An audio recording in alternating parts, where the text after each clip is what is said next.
नमस्कार. शेती ही गंमतशीर असते. जे आपण शेती करायला सुरुवात करतो, ते आपल्या काहीतरी भन्नाट कल्पना असतात. या कल्पनामधली एक अशी खूप छान कल्पना अशी असते, की झाडं पावसात लावायला पाहिजेत. तर खरं म्हणजे झाडं पावसात लावायलाच पाहिजे असं काही नाही आहे. पावसाळ्यामध्ये हवामान दमट असतं आणि सतत पुढे 3 महिने पाऊस पडतो. तर जे झाडं लावायची झाली तर जून महिन्यात कमी पाऊस असताना लावायचे आहेत. म्हणजे आता यावर्षी मृग नक्षत्रात पाऊस पडलाच नाही आणि अर्ध्यामध्ये बदावदा पडला. ह्या बदावदा पडणाऱ्या पावसात झाडं लावता येत नाहीत आणि लावायची नसतात, कारण ती मरतात.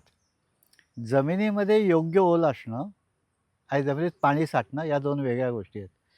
जमिनीमध्ये ओल असताना आपल्याला झाडं लावायची आहेत आणि झाड लावल्यानंतर पुढे किमान 8 दिवस तिथे पाणी जमणार नाही याची खात्री असेल तरच झाडं लावायची आहेत. मुळात पहिलं झाड लावताना आपल्याला हे लक्षात घेणं आवश्यक आहे, की जिथे पाणी साठतं तिथे कुठलंही झाड वाढणार नाही. तिथे कमळ वाढेल. कारण कमळाला पाण्यामधनं ऑक्सिजन घेऊन जगायची सवय आहे. झाडाला मातीचा पाण्याचा निचरा होणारी माती लागते. काळी माती असेल, तर काळी माती उन्हाळ्यामध्ये फाटते, म्हणजे तडे जातात तिला. अशा ह्याच्या नवीन लावलेली झाडं मरतात, कारण मुळं तुटतात. तर तिथे सिंचन व्यवस्था पाहिजे, म्हणजे ओलावा तिथे टिकवला पाहिजे. ओलावा असेल तर माती फुलते आणि ओलावा संपला की माती आकुंचन पावते आणि त्याला तडे जातात.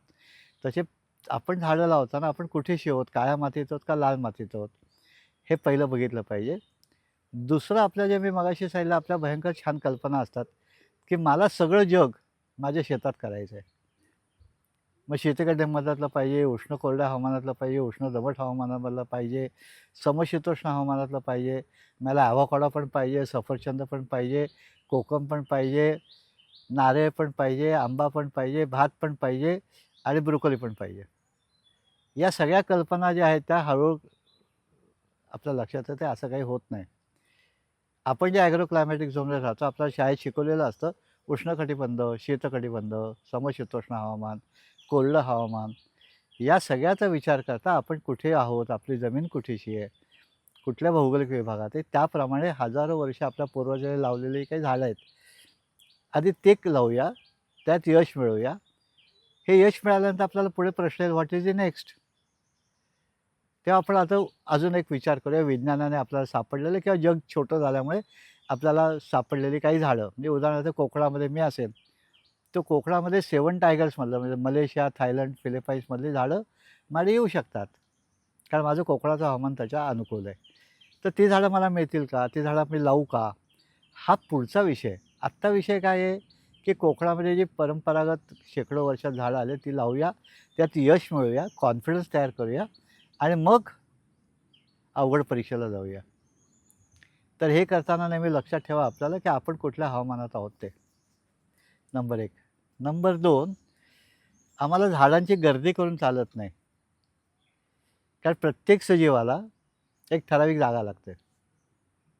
जे पूर्वी मुंबईमध्ये लोकलने प्रवास करताना दाटीवाटीने एका बाकड्यावर 4 माणसं बसायची.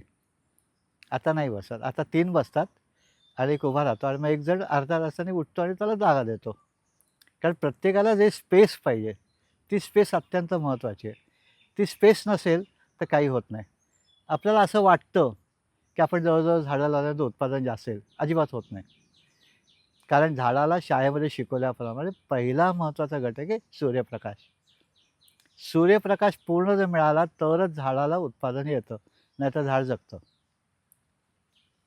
आम्ही पहिल्यांदा आंबा, नारळ, लिंबू सगळे एकत्र लावतो आणि ते लिंबाला पहिल्या वर्षी 2-4 वर्ष फळं येतात. 4-5 वर्ष येतात. आंबा, नारळ मोठे झाले, की त्याच्या सावली लागते आणि हळूहळू लिंबाला उत्पादन येणं बंद होतं आणि काही काळानंतर लिंबाचं झाडच मरतं. तसे आपल्याला लावताना, झाडं लावताना हा विचार करणं आवश्यक आहे, की आपण झाड कुठे लावतोय, त्याला योग्य अंतर किती आहे, तरुण वयामध्ये तो किती मोठा होणार आहे, त्याच्या सूर्यप्रकाशाची गरज आहे का बिन सूर्यप्रकाशाच्या सावलीची गरज आहे, त्याप्रमाणे झाडं बदलतात.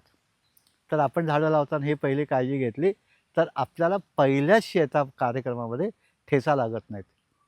याची आपण काळजी घेऊ आणि आत्ता जो हंगाम आहे पावसाळ्याचा, तो झाडं लावण्यासाठी उपयुक्त आहे. जरूर प्रयत्न करा. धन्यवाद.